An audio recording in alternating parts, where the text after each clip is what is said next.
Sesuai janji Mas Darman, mengantarkan kami ke desa Gandurjo setelah menutup warungnya. Aku kira lokasi desa tidak jauh dari warung Mas Darman. Rupanya kami masih harus menempuh perjalanan 1 jam lagi untuk memasuki desa Gandurjo.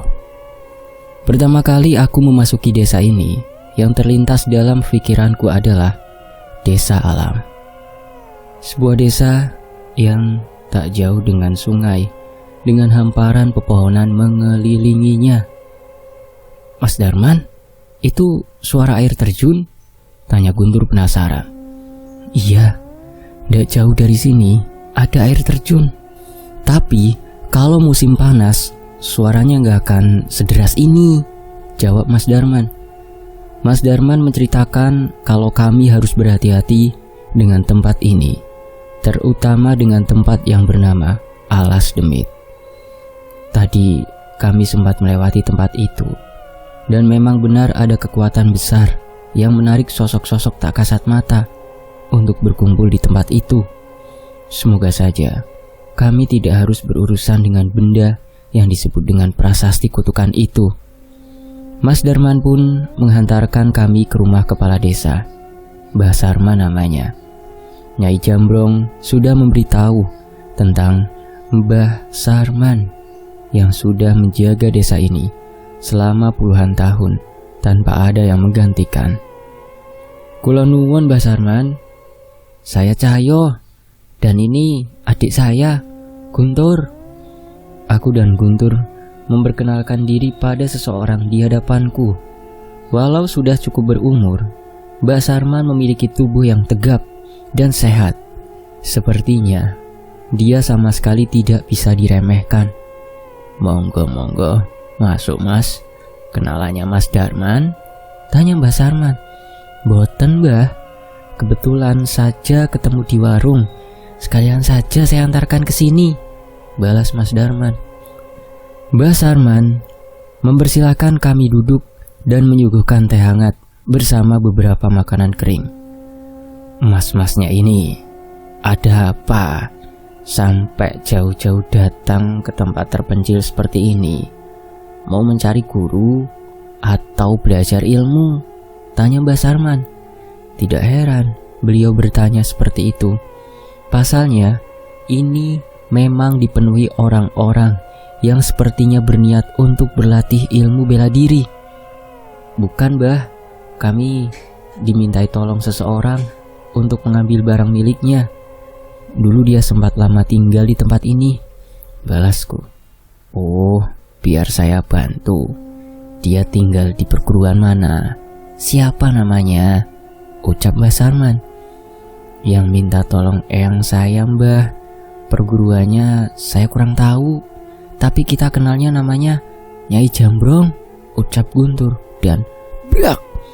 Tiba-tiba Mas Darman jatuh dari bangkunya, dan wajah Mbah Sarman terlihat kaget saat mendengar perkataan Guntur. Mas Darman tidak apa-apa? Ucap Guntur yang khawatir. Enggak apa-apa. Tapi benar kamu cucunya Nyai Jambrong?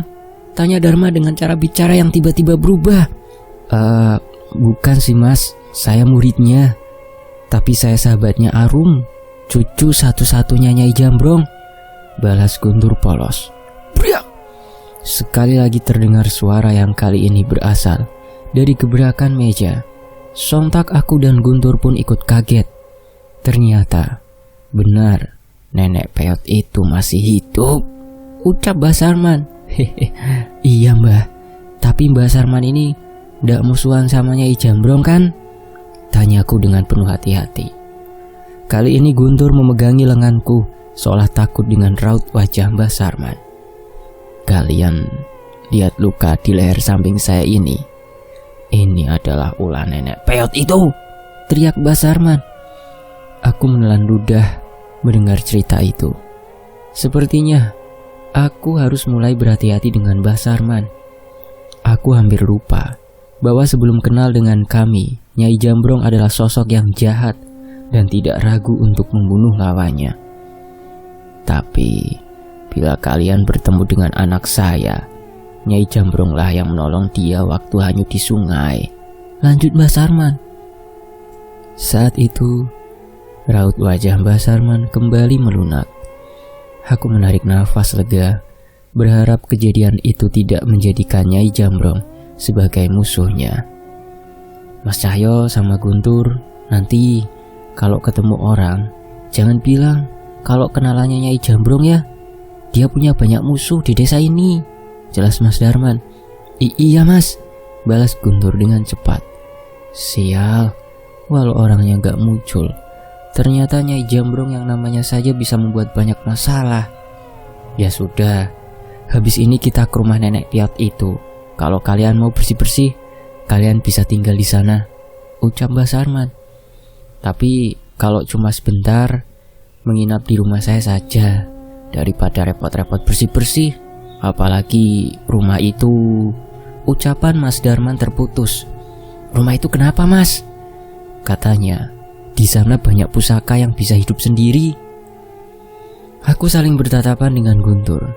Setahu kami, Nyai Jambrong bukan seorang penggemar pusaka, tapi mungkin kita akan tahu setelah masuk rumahnya. Terpisah dari pemukiman desa, ada sebuah rumah kayu besar yang tak terawat.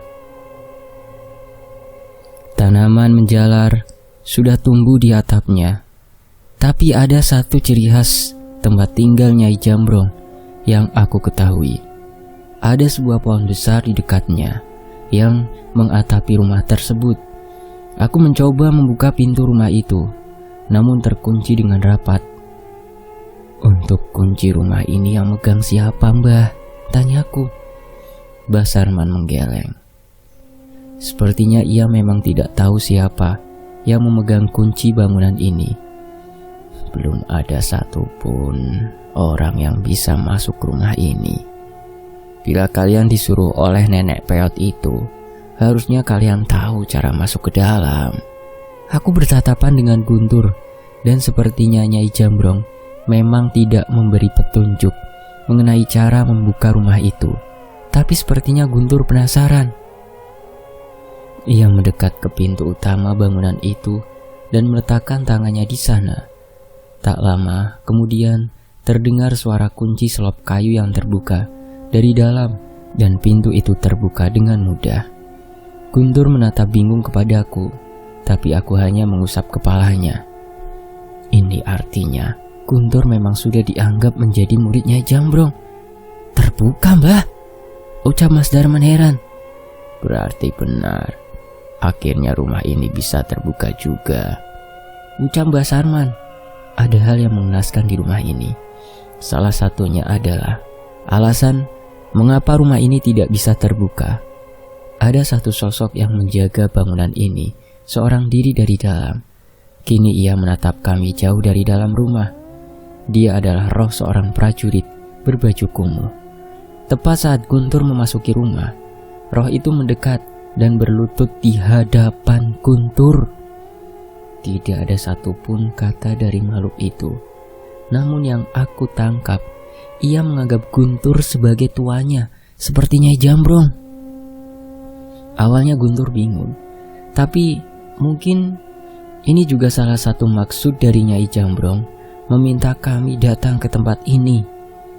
Ia pun menoleh ke arahku dan meminta persetujuanku. Aku pun mengangguk dan menepuk pundak Guntur. Sudah, tugasmu sudah selesai. Kamu sudah bebas, ucap Guntur pada sosok itu. Roh prajurit itu menatap pada Guntur dengan tatapan tidak percaya. Tuan yakin? Tanya roh itu. Guntur mengangguk dan menunjukkan tasbih pemberian Nyai Jambrong. Perkataanku adalah kehendak Nyai Jambrong. Pergilah, ucap Guntur. Seketika raut wajah roh prajurit itu berubah. Ada sedikit senyum haru di wajahnya yang akhirnya menghilang seperti kabut yang terbawa angin. Kami menarik nafas lega melihat kejadian itu. Sepertinya kami akan menemukan kejutan lain lagi di rumah ini. Ya sudah, silahkan habiskan waktu sepuasnya di sini. Kalau butuh apa-apa, kalian bisa temui saya atau Mas Darman. Pamit Mbah Sarman. Jangan malu-malu ya Mas, Tapi sepertinya ada satu pesan lagi yang harus saya sampaikan, ucap Mas Darman sembari menatap Mbak Sarman. Apa Mas? Kalau bisa, nanti malam jangan keluar desa. Akan ada perayaan balung rangit. Akan banyak pendekar adu ilmu di desa, ucap Mas Darman. Oh iya, saya lupa bilang hal itu. Sudah 3 hari ini perayaan berlangsung. Masih ada 2 hari lagi. Pokoknya setelah jam 7 malam, lebih baik di dalam rumah saja. Kami pun menurut ucapan beliau. Sepertinya memang tidak ada hal yang harus kami lakukan di larut malam kali ini. Semoga saja. Sementara itu di sisi lain, cukup aneh.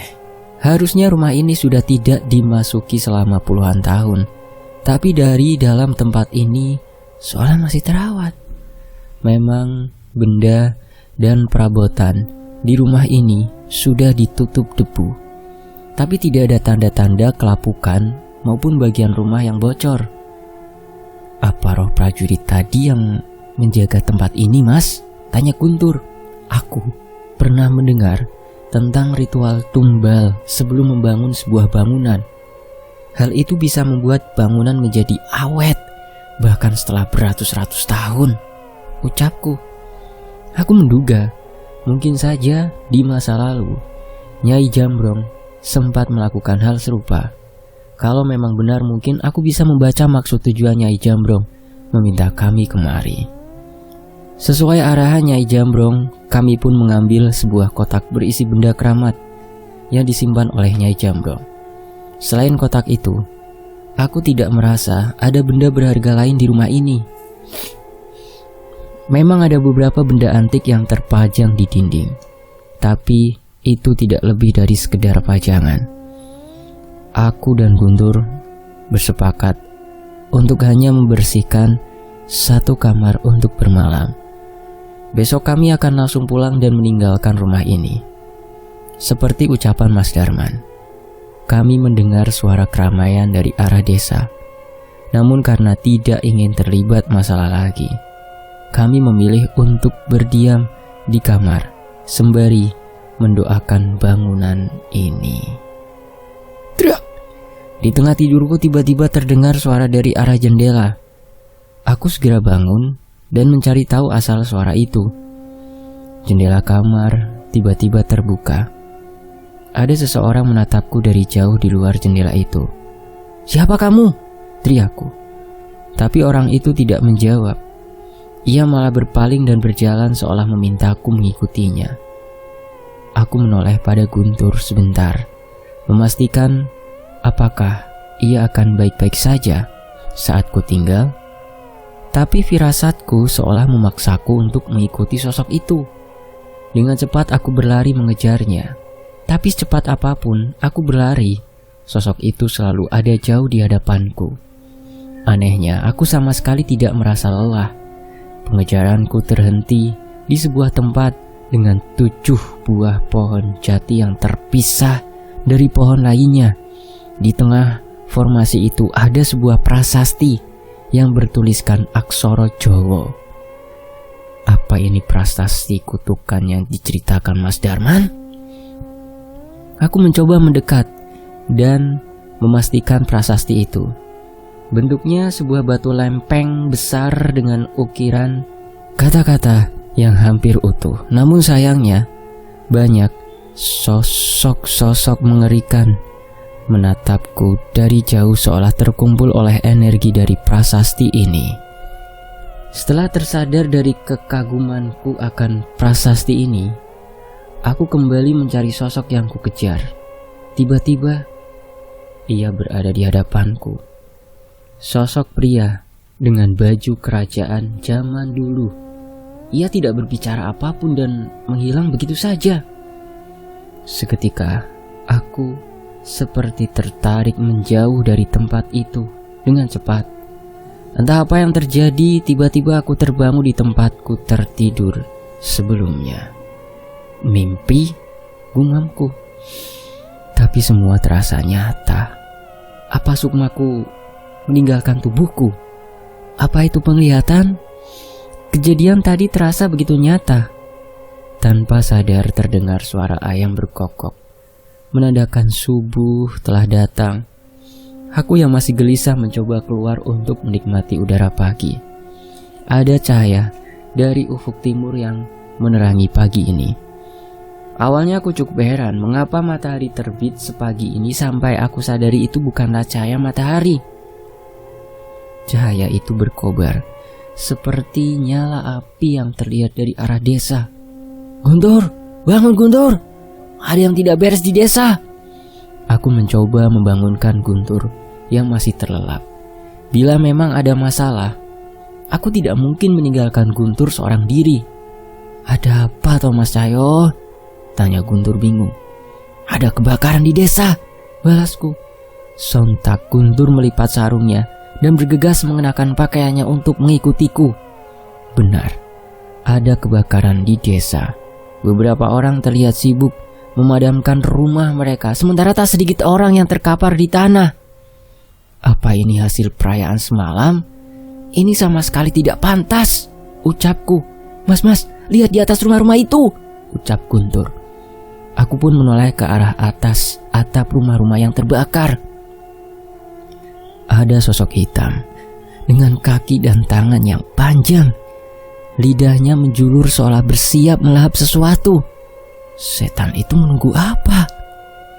"Gak mungkin nungguin korban yang mati kan Mas?" jawab Guntur. Kali ini aku tidak mau tinggal diam. Secepat mungkin aku memperhatikan semua rumah. Beberapa rumah sudah hampir padam. Hanya ada satu rumah yang masih menyala. Ada seseorang terkapar di depannya. Itu Mas Darman. Mas Darman! Tubuhnya penuh luka hingga tak sadarkan diri. Aku menatap ke arah rumahnya. Perlu waktu lama untuk memadamkannya, tapi keberadaan makhluk itu membuatku curiga. Tidak ada pilihan lain. Mau tidak mau aku harus memastikan. Aku membasahi tubuhku dan menutupi tubuhku dengan sarung. Ada sebuah ajian yang kugunakan untuk melindungi diri dari nyala api ini sementara waktu. Dengan cepat, aku menerobos rumah kayu sederhana itu dan mengecek ke kamar. Dan benar saja, seorang anak kecil sedang menangis di sudut kamar, meratapi ibunya yang sudah kehilangan kesadaran. "Ayo, ikut sama Mas," ucapku yang segera membopong wanita yang tak sadarkan diri itu sembari berusaha meraih anak itu. Anak itu ketakutan dan menggeleng, namun api terus menyala semakin besar. "Mas Cahyo!" terdengar suara Guntur dari luar. Sepertinya keadaan sudah semakin parah. Aku pun terpaksa menarik tubuh anak itu dan menggendongnya. Kayu-kayu atap yang terbakar mulai berjatuhan. Aku harus berhati-hati menghindarinya. Tapi sosok makhluk hitam tadi sudah menghadangku di ruang tengah. Ia seperti tidak terima tumbal yang seharusnya bisa ia dapatkan, malah kuselamatkan. Tapi tidak mungkin aku membiarkannya menghalangiku. Wah, seketika suara raungan Wanasuro yang kesal memenuhi seluruh ruangan dan membuat makhluk itu menjauh. Dengan cepat aku pun pergi dan membawa kedua tubuh itu keluar dari rumah. Piu. Tepat saat keluar dari rumah, Guntur menyiram tubuhku untuk meredakan rasa panas yang kurasakan. "Mas Cahyo gak apa-apa? Mbah Sarman ternyata sudah sampai di tempat ini setelah membantu memadamkan rumah lain."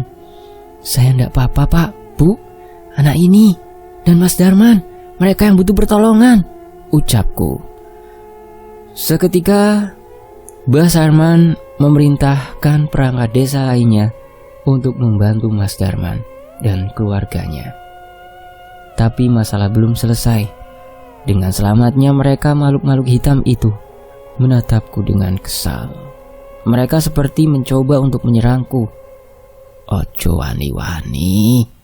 Mbah Sarman menatap ke arah makhluk itu dengan tajam. Entah bagaimana bisa hanya dengan ucapan seperti itu, semua makhluk itu ketakutan dan menjauh. "Mbah bisa melihat mereka juga, Mbah?" tanyaku.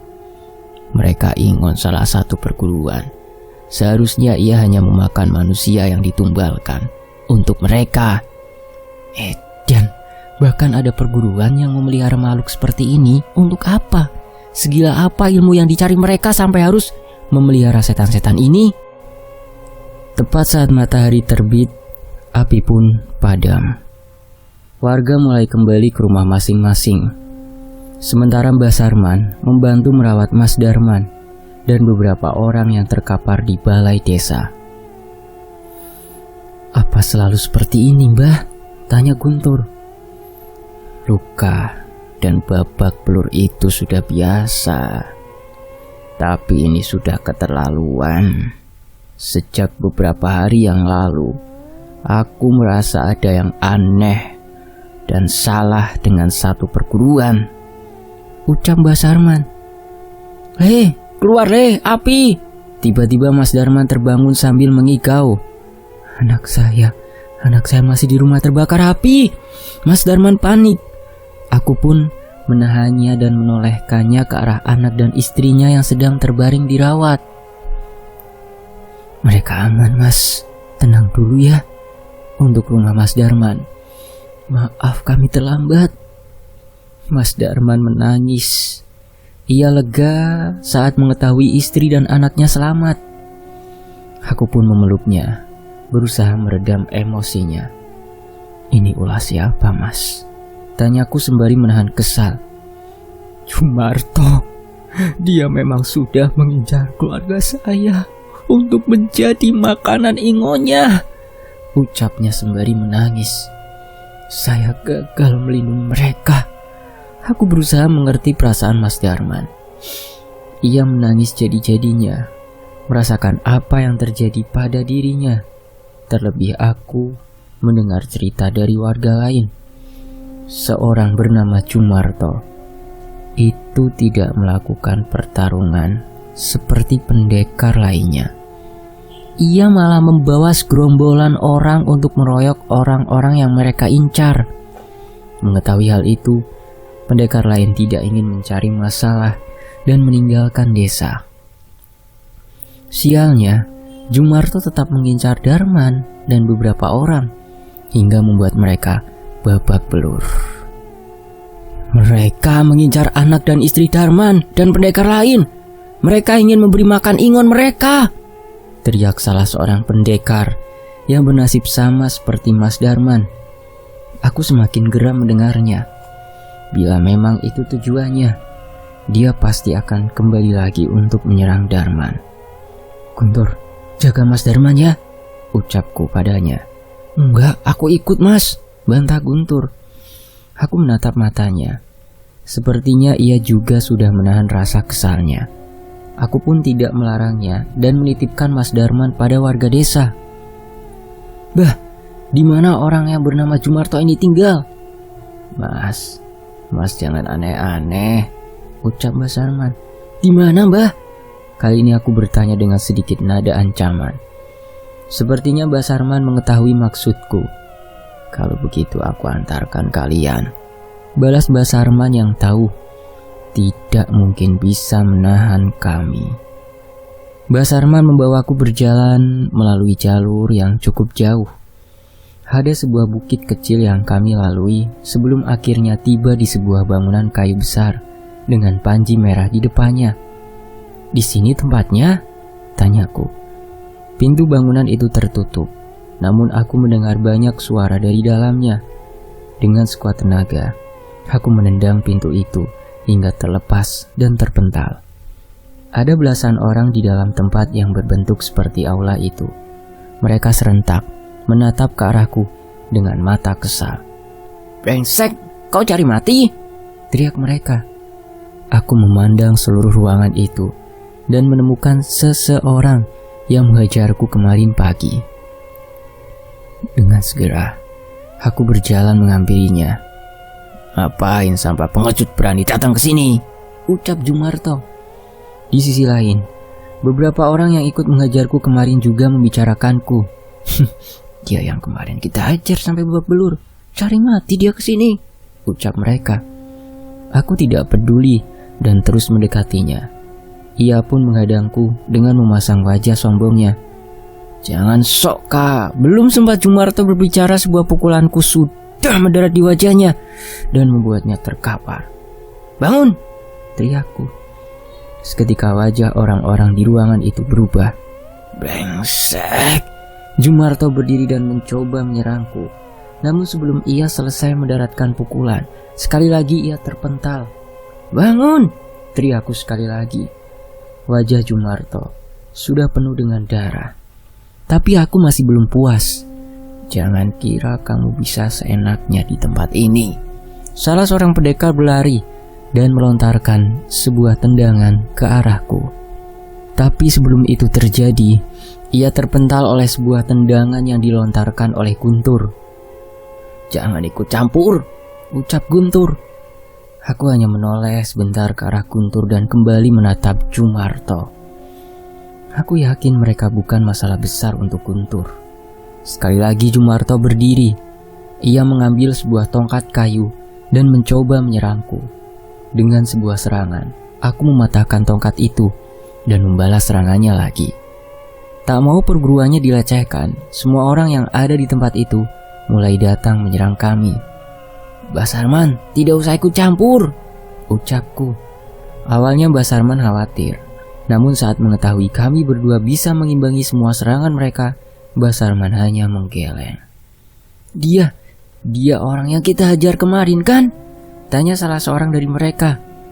"Dia juga anak kecil yang di sana?" Hampir semua serangan yang mereka lakukan tidak melukai kami. Ada satu hal yang menarik perhatianku. Guntur bisa menangani mereka dengan lebih baik. Sepertinya sebentar lagi ia bisa menyaingi ilmu bela diriku. "Guntur, dengarkan ini," ucapku. Guntur sedikit menoleh sembari bertarung dengan lawannya. "Ada waktunya kita harus diam tanpa melawan. Bahkan ada waktunya juga kita harus melarikan diri. Tapi ada juga waktunya kita untuk berdiri melawan. Itu adalah ketika orang yang baik kepadamu dan bertindak benar disakiti," ucapku. Dalam sekejap, seluruh pendekar yang ada di ruangan itu terkapar tak mampu melawan. Jumarto berlari ke belakang dan berteriak memanggil seseorang. "Guru, tolong kami guru!" teriak Jumarto menggedor pintu di ruangan belakang. Tak lama kemudian, seorang pria tua berambut panjang keluar dan melihat keadaan sekitar. Raut wajahnya seketika berubah melihat tempat itu. Ada yang aneh. Ada kekuatan hitam mengalir dari tubuhnya. Ingon yang tadi ada di desa pun mengikuti di belakangnya seolah menjaganya.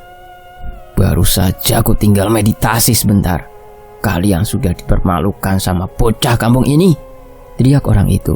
"Maaf guru, mereka menggunakan siasat busuk. Kalau tidak kami tidak mungkin kalah," ucap Jumarto. "Pinggir," ucap pria tua itu. "Rasakan, yang kalian lawan adalah pendekar Rawageni, Raden Sunjoro. Mati kalian," ucap Jumarto. Dengan cepat pria bernama Raden Sunjoro itu melesat ke hadapanku dan menyerangku. Dengan sigap, aku pun menghindar dan menjauh. "Jangan buru-buru, bukan aku yang jadi lawanmu," balasku. Aku menoleh ke arah Guntur dan menyuruhnya maju. "Aku mas, yang benar saja," tanya Guntur. "Berisik, cepet, jangan malu-maluin masmu ini," balasku. Guntur terlihat ragu, tapi ia terus berjalan dan memasang kuda-kuda menghadapi Raden Sunjoro. "Mas, jangan main-main. Sampai kapan kalian mau mempermalukan mereka?" ucap Mbah Sarman. "Sampai mereka tidak punya muka lagi, Mbah, untuk membuka perguruan," balasku. "Tapi kan Guntur masih anak kecil," bantah Mbah Sarman. "Mbah lupa dia murid siapa?" balasku. Mendengar pertanyaan terakhirku, Mbah Sarman segera terdiam. Sepertinya ia penasaran bagaimana cara murid seorang Nyai Jambrong bertarung. "Bocah brengsek, jangan salahkan kalau anak ini mati di tanganku," balas Raden Sunjoro. Raden Sunjoro melancarkan sebuah jurus dalam sebuah pukulan ke wajah Guntur. Aku sempat mengira pukulan itu akan menggores wajahnya. Namun ternyata pukulan itu tidak mengenainya dan hanya sedikit bersisihan dengan kulit Guntur. Hampir semua serangan Raden Sunjoro mengenai Guntur, tapi tak satu pun serangan itu mengenainya. Guntur hanya melakukan sedikit gerakan, Tapi semua itu sangat tajam menghindari Raden Sunjoro. Hebat. Basarman kagum melihat gerakan Guntur. Aku pun memegang dahuku, memperhatikan setiap gerakannya. Guntur benar-benar berusaha keras. Merasa kesal, Raden Sunjoro membacakan mantra dan menghantamkan kembali sebuah pukulan. Sekali lagi, pukulan itu dihindari oleh Guntur, namun suara ledakan terdengar dari arah pukulan Raden Sunjoyo. Itu jurus pukulan jarak jauh, mirip jurus yang digunakan Danan. Guntur kaget, namun ia masih menguasai pertarungan. Tubuhmu akan jadi sasaran empuk jurusku, ancam Raden Sunjoro. Itu kalau kena kan? Balas Guntur santai. Benar saja, tak satu pun serangan Raden Sunjoro mengenai Guntur. Ia mampu menepis setiap serangan itu dengan mudah.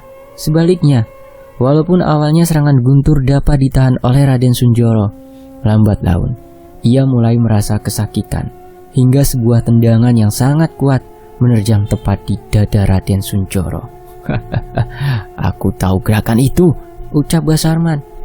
Aku juga pernah dibuat terpental sama tendangan itu, Mbah, sautku pada Basarman sembari mengingat bagaimana Nyai Jambrong mempecundangiku saat pertama bertarung dengannya. Jumarto kaget. Gurunya dapat dikalahkan oleh seorang anak kecil. Siapa kalau sebenarnya? Tanya Raden Sunjoro. Saya Guntur, pewaris ilmu bela diri Nyai Jambrong, ucap Guntur dengan gagahnya. Seketika seluruh pendekar di tempat itu tidak percaya dengan apa yang mereka dengar. Aku melihat ketakutan dari wajah mereka. Nyai Jambrong, tidak mungkin. Dia tidak pernah mau menerima murid, bantah Raden Sunjoro. Kalau masih belum percaya, maju saja lagi, tantang Guntur. Aku tersenyum melihat bertumbuhnya seorang pendekar. Seorang bocah mengesalkan yang dulu cerewet, kini berhadapan dengan pimpinan perguruan seorang diri. Dia hanyalah Guntur, seorang manusia biasa, dengan tujuan hidup biasa, tapi dengan kebesaran hati yang luar biasa. Kalau dia memang murid Nyai Jambrong, maka ia harus segera kita habisi. Serang! Perintah Jumarto. Belum sempat mereka menyerang Guntur, aku menjejakkan kaki di tanah yang menimbulkan dentuman besar hingga mereka terdiam. Kalian pasti tahu apa yang terjadi bila Nyai Jambrong tahu muridnya dikeroyok, ucapku. Seketika mereka pun ragu melangkahkan kakinya dan menahan diri. Aku pun tertawa. Ternyata nama besar Nyai Jambrong mampu membuat mereka takut. Jangan sombong. Ada alasan mengapa aku memimpin perguruan ini, ucap Raden Sunjoro. Sebuah ritual ia lakukan dengan membuat sebuah gerakan. Ada mantra yang ia bacakan hingga sosok Ingon yang tadi ada di desa kini mendekat ke arahnya. Makhluk-makhluk hitam bertangan dan kaki panjang itu kini membantunya untuk menyerang Guntur. Ini baru masalah, gumamku. Wonosuro, tak mau memperpanjang lagi. Akhirnya aku memanggil kekuatan Wonosuro untuk menghadapi Ingon hitam milik Raden Sunjoro. Guntur, selesaikan ini dengan cepat. Firasatku tidak enak, jelasku. Ingon-ingon yang mencoba menyerang Guntur pun terpental dengan seranganku. Guntur mengikatkan tasbihnya pada tangannya sembari membaca doa untuk menenangkan pikirannya. Entah jurus apa yang ia punya, namun aku sama sekali tidak merasakan ada kekuatan batin dalam serangannya. Dengan kekuatan Wonosuro dan jurus Guntur, kami mementalkan Raden Sunjoro bersama Ingonnya hingga mendobrak tembok kayu di belakangnya. Raden Sunjoro terkapar tak berdaya. Semua pendekar di ruangan itu pun gentar dengan kami. Namun sayangnya, masalah besar baru dimulai. Di balik tembok kayu itu tersembunyi sebuah patung batu dengan pancaran hitam yang mengerikan.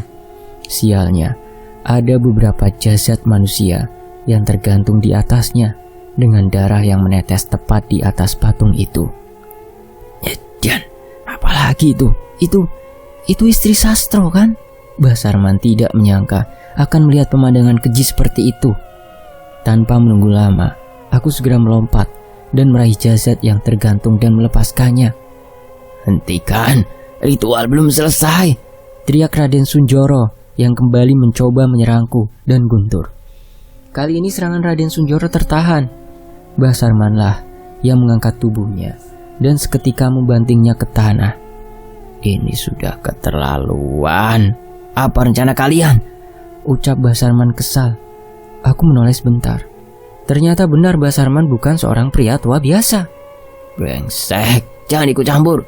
Sebentar lagi ritual selesai, teriak Raden Sunjoro. Tapi Mbah Sarman sekali lagi menghajarnya hingga terpental. Aku mendekat ke patung itu dan mencoba menghancurkannya. Itu adalah patung berwujud pendekar tanpa mata dan dengan tangan yang memanjang hingga ke tanah. Kekuatan yang terpancar dari benda itu jauh lebih mengerikan dari wujudnya.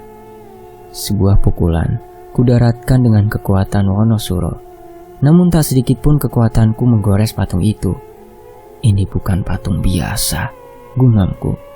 Guntur mencoba mengambil tongkat kayu dan mencoba memukulkannya, tapi hasilnya tetap sama. Percuma kalian tidak akan bisa melukai Raden Rogopiryono. Dia yang akan memberikan kekuatan besar pada kami, ucap Raden Sunjoro sembari tertawa. Aku tidak menyerah. Tidak mungkin aku membiarkan patung mengerikan ini berbuat sesuatu. Guntur, lindungi aku, ucapku.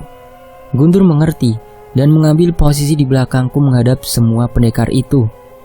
Aku pun membacakan doa yang cukup panjang dan berusaha mencoba memutihkan energi jahat patung itu. Berhasil. Perlahan kekuatan hitam dari patung itu mulai memudar. Raden Sunjoro terlihat kecewa, namun aku merasa ini tidak akan mudah. Menungso sampah. Apa harus aku sendiri yang mencari darah untuk kebangkitanku? Tiba-tiba terdengar suara mengerikan dari patung itu. Sontak, Jumarto dan Raden Sunjoro ketakutan. Aku menyaksikan ada makhluk jangkung berdiri di balik patung itu. Wengi iki, menungso di desa ini tidak ada yang boleh hidup. Malam ini harus banjir darah, ucap makhluk itu. Kini aku gentar. Jelas makhluk itu bukanlah makhluk biasa. Bahkan tingginya lebih besar dari Wonosuro. Ah, jangan! Terdengar teriakan dari murid-murid Raden Sunjoyo. Satu persatu dari mereka kesurupan. Tubuhnya membesar dengan otot-otot yang merobek kulitnya. Mereka menyeringai buas seolah siap mengejar mangsanya. Guntur, tutup pintunya. Jangan sampai mereka keluar, teriakku. Guntur menoleh ke arahku dengan bingung.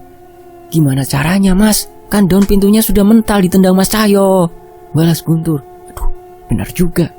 Aku menggaruk kepalaku dan berlari ke arah pintu. Kami bertiga menjaga pintu itu agar tidak ada yang keluar dari bangunan. Sayangnya, mereka lebih pintar dari yang kami kira. Mereka pun menerobos jendela dan atap bangunan dan meninggalkan tempat ini menuju ke desa. Sementara itu di sisi lain, senja mulai menghilang dan gelap mulai datang. Tidak seperti biasanya, kegelapan malam kali ini membawa rasa takut bagi warga desa Gandurejo. Yang akan kalian lawan bukan sekedar pendekar, mereka dirasuki setan. Jangan lengah, teriak Mbah Sarman, memimpin pendekar yang masih tersisa di desa, seolah mengetahui akan adanya pertarungan besar. Sosok-sosok makhluk penunggu hutan menyaksikan kami dari kejauhan, seolah menunggu ada darah yang terjatuh untuk mereka. Walau sudah pergi terlebih dahulu, sepertinya Raden Jogobiryono memilih menunggu malam untuk menyerang desa ini. Ada satu orang berjalan mendekati kami. Ia memasuki desa dengan menyeret langkahnya. Matanya putih. Kesadaran sudah bukan lagi miliknya. Jumarto, itu Jumarto? Teriak warga yang menyadari siapa orang yang mendekat itu. Aku melintasi kerumunan dan bersiap menghadapi sosok Jumarto yang mendekat. Tapi bukannya menyerang, sosok itu malah terhenti. Tolong! Jumarto mencoba berbicara, namun sepertinya ia tidak dapat berbuat lebih dari itu. Setelah mengucapkan itu, tiba-tiba ia memegang kepalanya dengan kedua tangannya. Ada tawa jahat dari makhluk yang merasukinya. Seketika Jumarto menyeringai dan mengangkat sekuat tenaga kepalanya hingga terpisah dari badannya. Darah bermuncratan dari leher Jumarto yang seketika terjatuh di tanah dengan kepala yang menggelinding. Seluruh warga desa gentar melihat kejadian itu. "Ini yang akan terjadi pada kalian," ucap Raden Sunjoro yang tak lagi menguasai kesadarannya. Seketika dari dalam kegelapan muncul pasukan pendekar yang dirasuki oleh pengikut Raden Rogopiryono. Mereka menerjang ke arah kami dengan kesetanan. Seseorang merangkak layaknya hewan buas, menyerang warga desa yang berusaha membela diri. Di sisi lain, ada yang memanjat pohon dan berusaha menarik warga desa untuk menggantungnya. Kekuatan mereka berkali-kali lipat dari biasanya. Saat ini, aku dan Guntur tengah berusaha menghadang sosok yang mereka panggil dengan nama Raden Rogopiryono ini. Sementara Mbah Sarman mengumpulkan pendekar di desanya untuk menahan mereka. "Hati-hati, dia bukan setan biasa," peringatku. "Aku juga tahu, Mas. Niatnya sih mau kabur dari tadi.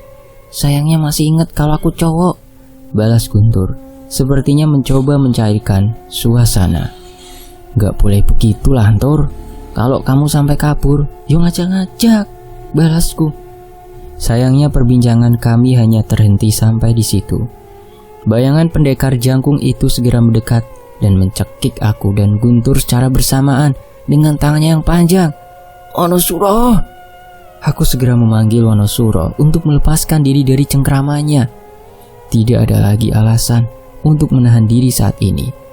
Dengan sigap, aku menarik kekuatan Wonosuro ke dalam lenganku dan melayangkan sebuah pukulan ke tubuh setan itu. Anehnya, tak sedikit pun seranganku mampu membuatnya terluka. "Edan, belum pernah aku menemui makhluk sekuat ini," ucapku. "Jangan gegabah, Mas Sayo," teriak Guntur. Ia bergantian denganku menyerang sosok itu. Ada sebuah tasbih di genggamannya yang telah ia bacakan sebuah doa. Aku tahu serangannya bukanlah pukulan biasa. Namun sekali lagi, serangan Guntur tak mampu melukai Raden Rogopiryono sama sekali. Kami tak mau menyerah. Berkali-kali kami menghantamkan serangan kami ke tubuh bayangan milik makhluk itu, namun tetap sama saja. Dengan sekuat tenaga, kami menahan serangan makhluk itu sembari mencari celah untuk menyerang. Namun stamina kami ada batasnya. Sedikit lengah, tangan panjang makhluk itu berhasil menyapu Guntur hingga terpental. Tubuhnya menabrak pohon hingga memuntahkan darah dari benturan itu. "Guntur!" teriakku yang segera mencoba menghampirinya. Tapi setan itu tidak memberiku kesempatan. Aku menangkis berbagai serangannya, namun tangannya yang panjang mampu meraih mengangkatku dan membantingku ke tanah. Beruntung, kekuatan Wonosuro melindungiku. Tapi tetap saja aku menerima luka yang cukup parah. Setan itu tidak meremehkanku. Ia masih terus menyerangku tanpa ampun. "Hati-hati, Mas, lari!" teriak Guntur mengkhawatirkanku. Sepertinya ia masih belum mampu memulihkan dirinya. "Tolong!" Tiba-tiba terdengar suara seorang perempuan dari arah desa. Ia terseret dari dalam rumahnya tanpa mampu melawan. "Ibu!" Anak dari perempuan itu menangisi ibunya. Keadaan di desa sudah semakin mencemaskan. Sepertinya sudah ada korban dari warga desa. Aku melihat Mbah Sarman berusaha menolong wanita itu. Tapi di sisi lain, sudah ada seorang perempuan yang tergantung di atas pohon setelah diseret dari rumahnya. Rupanya, seluruh warga sudah kewalahan. Sebagian warga sudah terkapar babak belur di tanah oleh serangan pendekar yang kesetanan itu. "Guntur, tolong mereka!" perintahku. "Terus Mas Sayo gimana?" "Aku akan cari cara buat ngalahin setan ini." Aku berpikir sekuat tenaga. Namun yang bisa aku lakukan sekarang hanya terus menghindari serangannya dan bertahan. Bila terus seperti ini akan ada lebih banyak korban jiwa. Sebaliknya, bergabungnya Guntur dalam pertarungan mampu membuat keadaan berbalik. Satu persatu anak buah Raden Sunjoro yang kesetanan dibuat kewalahan oleh Guntur. Tasbih pemberian Nyai Jambrong ternyata mampu menarik kekuatan batin Guntur dan membuat roh yang merasuki tubuh pendekar itu menjadi melemah. Murid Nyai Jambrong, apa nenek peot itu tidak mengajarkan jurus lain padamu? Tanya Mbah Sarman. Eyang hanya mengajarkan ilmu bela diri untuk melindungi diri, bukan untuk melukai orang lain. Dia sudah bukan dukun jahat seperti dulu lagi, Mbah. Jelas Guntur. Sudah kuduga. Mbah Sarman pun mendekat ke arah Guntur dan mengambil posisi di depannya. Perhatikan ini baik-baik. Tidak semua ilmu harus berasal dari dalam diri. Segala sesuatu yang ada di alam merupakan bagian dari diri kita yang dapat kita gunakan sesuai kemampuan kita. Energi tak kasat mata melayang-layang di sekitar kita dan kita bebas membentuknya sesuai kehendak. Pikirkan, apa hal hebat yang bisa kau pikirkan? Tarik sebanyak mungkin energi itu ke dalam tubuhmu dan tumpuk semuanya dalam satu pukulan. Seketika suara raungan harimau menggelegar dengan sebuah pukulan yang dihantamkan ke Raden Sunjoro. Itu seperti jurus Nyai Jambrong, teriak Guntur sembari tertawa. Aku pun mengingat jurus itu saat Nyai Jambrong bertarung dengan Raden Darwana saat tubuhnya hampir sekarat. Hanya saja saat itu serangan Nyai Jambrong lebih berwujud macan putih. Pahami itu dan lindungi orang-orang yang kau sayangi, ucap Mbah Sarman. Aku melihat sesuatu mulai berubah dari Guntur. Ia sedikit terlihat lebih siap. Berkali-kali Guntur mengayunkan lengannya, mencoba merasakan energi yang dimaksud oleh Mbah Sarman.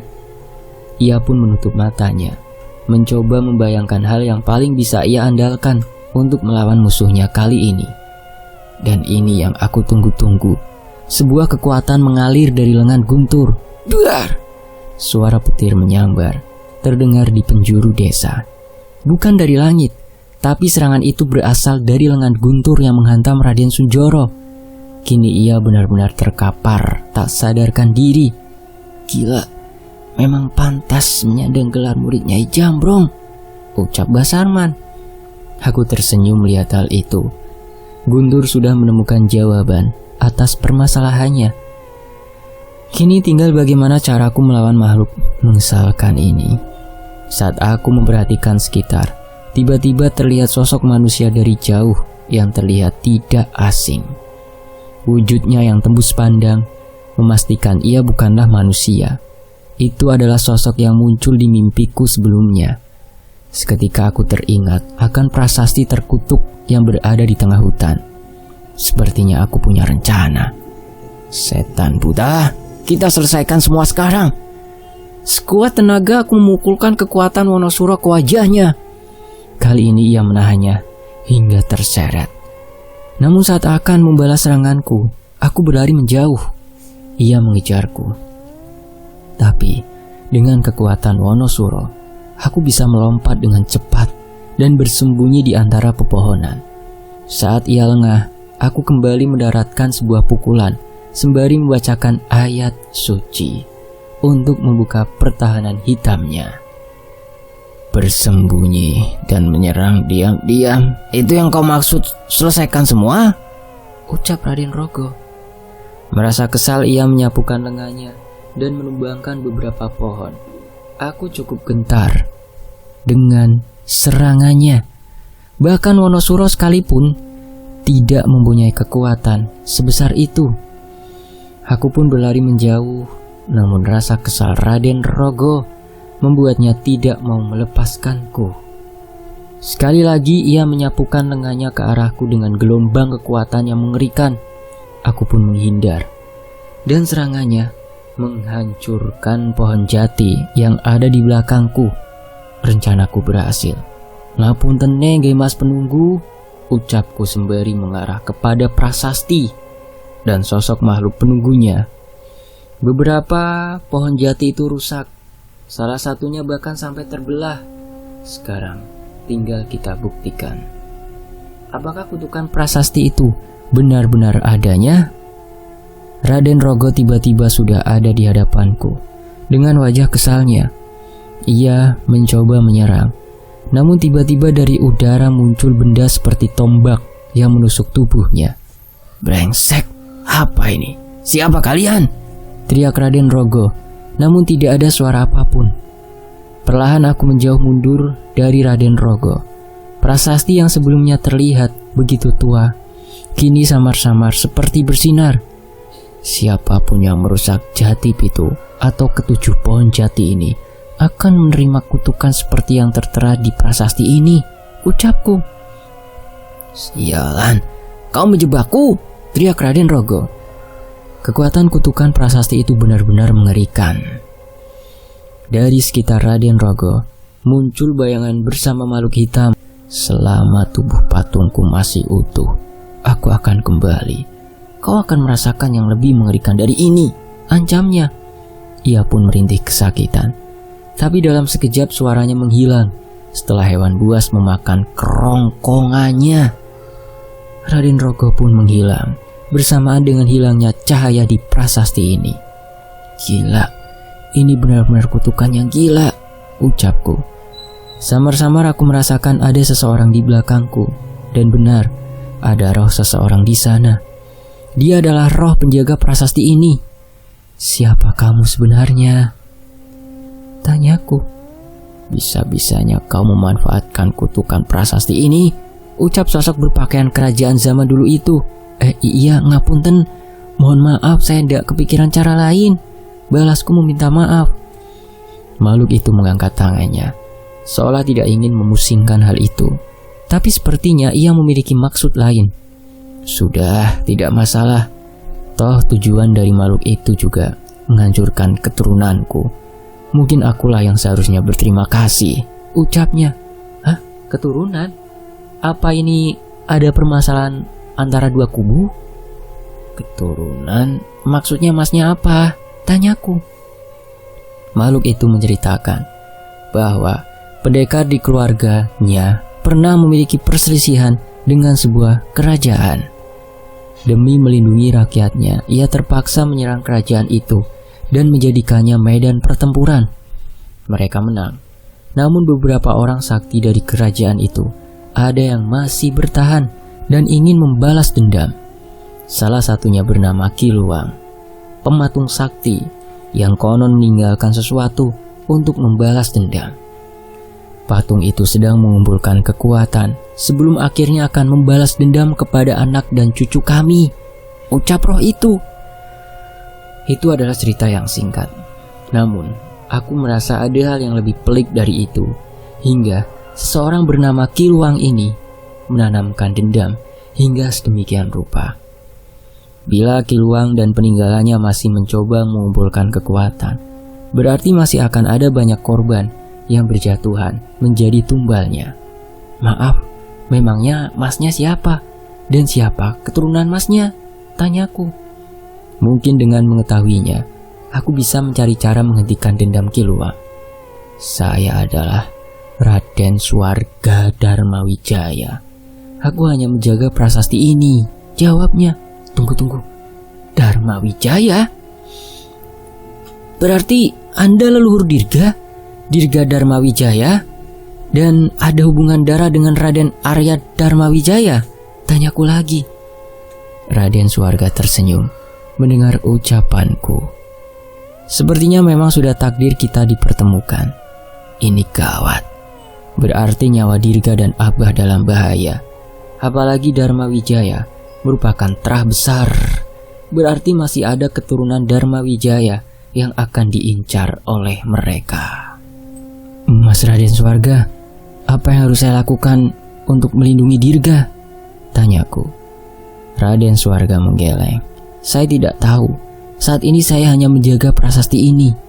Prasasti berisi kutukan yang saya buat untuk melindungi jati pitu, ucapnya. Mas Raden ini aneh-aneh aja loh. Kenapa sampai bikin kutukan begini untuk pohon jati? Balasku. Raden Swarga menghela nafas. Jati pitu adalah istilah. 7 pohon jati ini hanya simbolnya. Dia melambangkan 7 pilar tanah Jawa yang tidak boleh dirusak. Ada 7 prasasti juga yang melindunginya, ucap Raden Swarga. Aku menggaruk-garuk kepalaku. Penjelasan Raden Swarga kali ini cukup membuatku bingung. Namun karena tidak ada lagi yang bisa kami bicarakan, aku pun izin untuk pamit membantu Guntur. Tunggu, ada satu yang bisa ku bantu, ucap Raden Suharga. Aku berhenti sebentar dan kembali menoleh. Raden Rogo akan bangkit lagi. Saat itu terjadi, prasastiku akan menyala dan bersinar ke langit. Itu adalah pertanda untuk kalian, ucapnya. Memangnya butuh berapa lama Raden Rogo untuk mendapatkan tubuh itu lagi? 1 purnama, jawab Raden Suharga. Aku pun mengangguk mengerti dan berpaling meninggalkan prasasti itu. Aku pun berlari dan sampai di desa dengan banyak orang yang terkapar. Pemandangan ini begitu mengerikan. Ada seorang perempuan mati tersangkut di pohon. Ada seorang pendekar yang tubuhnya terbelah 2 dan banyak pendekar yang terkapar di tanah. Tapi pertarungan ini sudah selesai. Seluruh anak buah Jumarto kini terbaring tak bernyawa. Mas Cahyo, Raden Rogo? Tanya Guntur. Aku hanya membalasnya dengan menggoreskan jariku di leher. Guntur pun menghela nafas lega. Bagaimana bisa? Tanya Mbah Sarman. Saya memanfaatkan prasasti kutukan itu, Mbah. Beruntung itu berhasil. Mbah Sarman menggelengkan kepalanya mendengarkan rencanaku. Aku pun segera menceritakan bahwa ini hanya sementara. Warga desa Gandurjo harus mengungsi dan meninggalkan desa ini sebelum Raden Rogo bangkit lagi. Mbah Sarman mengerti. Ia pun mulai membentuk kelompok untuk melakukan evakuasi. Setelahnya, aku pun berpamitan pada Mbah Sarman dan Mas Darman. Aku harus mencari sinyal untuk memberitahu tentang masalah ini pada Pak Lek dan Danan. Aku berjanji akan mengunjungi mereka lagi. Masih ada yang harus ku cari tahu tentang desa Nyai Jambrong dan prasasti kutukan itu. Semoga saja waktuku cukup panjang untuk mendapatkan cara mengalahkan Kiluang dan segala pengikutnya. Di sisi lain, patung pendekar, yang bener kamu Jul, ucap Danan kaget. Tapi anehnya ia tidak begitu heran saat kuceritakan bahwa patung itu memiliki kekuatan yang besar-besar itu. Apa ada cerita serupa, Nan? Tanyaku pada Danan.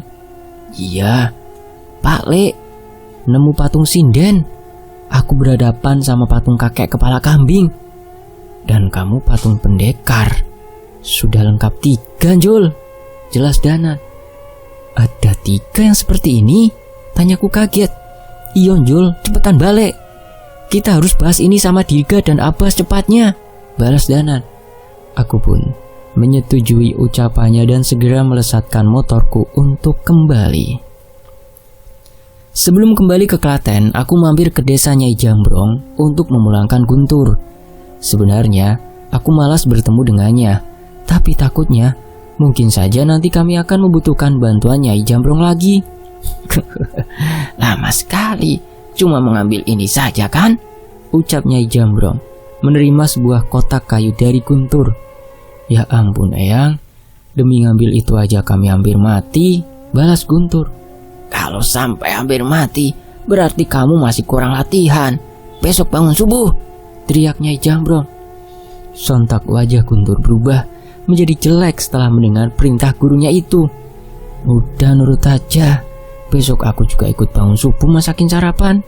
Tiba-tiba terdengar suara anak perempuan yang masuk ke rumah membawakan makanan kecil. Arum, kalau aku sih bangun subuh ndak masalah, sudah biasa. Ucap Guntur yang seketika menjadi sumringah ketika melihat Arum. Aku tertawa sendiri melihat kelakuan Guntur. Tapi yang lebih menarik perhatianku ketika Nyai Jambrong membuka isi kotak itu, ada sebuah kain jarik dengan motif batik emas. Nah, kalau pakai jarik ini kan aku nggak kalah bagus sama si Sar, ucap Nyai Jambrong. Seketika teh yang baru saja diminum oleh Guntur muncrat dan wajahnya berubah merah. Jadi, yang nyuruh kami jauh-jauh ke sana, hujan-hujanan, nginep di rumah tua, sampai ngelawan setan cuma buat ngambil jarik untuk dipamerin ke Mbok Sar, teriak Guntur. Shh, jangan teriak-teriak. Jarik yang bagus itu penting. Harga diri, ucap Nyai Jambrong. "Rum, eyangmu turun," ucap Guntur kesal. Sekali lagi, aku tertawa melihat tingkah Guntur. Namun, aku sadar tujuan sebenarnya dari perintah Nyai Jambrong adalah seorang prajurit yang ia bebaskan. Ada bangunan yang dibangun dengan dosa yang harus dilepaskan pelindungnya agar bisa termakan umur. Setidaknya, aku melihat Nyai Jambrong ingin memperbaiki kesalahannya di masa lalu satu persatu. Bersambung, terima kasih ya sudah mengikuti part ini hingga sejauh ini. Mohon maaf apabila ada kesalahan kata atau bagian cerita yang menyinggung. Fakta sejarah pamit, sampai jumpa di bagian berikutnya. Oh ya, buat teman-teman yang belum ikut live streaming Facebook, ada linknya di deskripsi ya. Di situ nanti teman-teman bisa lihat cara saya isi suara, dan juga di channel Wen Anthony juga ya. Demikianlah Dendam Patung Arwah, sebuah kisah dari Mas Dio Seta. Saya bacakan di sini. Terima kasih atas perhatiannya, atas waktunya. Semoga kalian di sana sehat-sehat semua ya, dan dipermudah urusannya. Terima kasih juga untuk penulisnya, Mas Dio Seta. Teman-teman kalau pengen namatin dulu, baca dulu aja nggak apa-apa di akun Twitter Mas Dio Seta atau di Karya Karsa. Untuk linknya semua sudah tercantum di link deskripsi ya.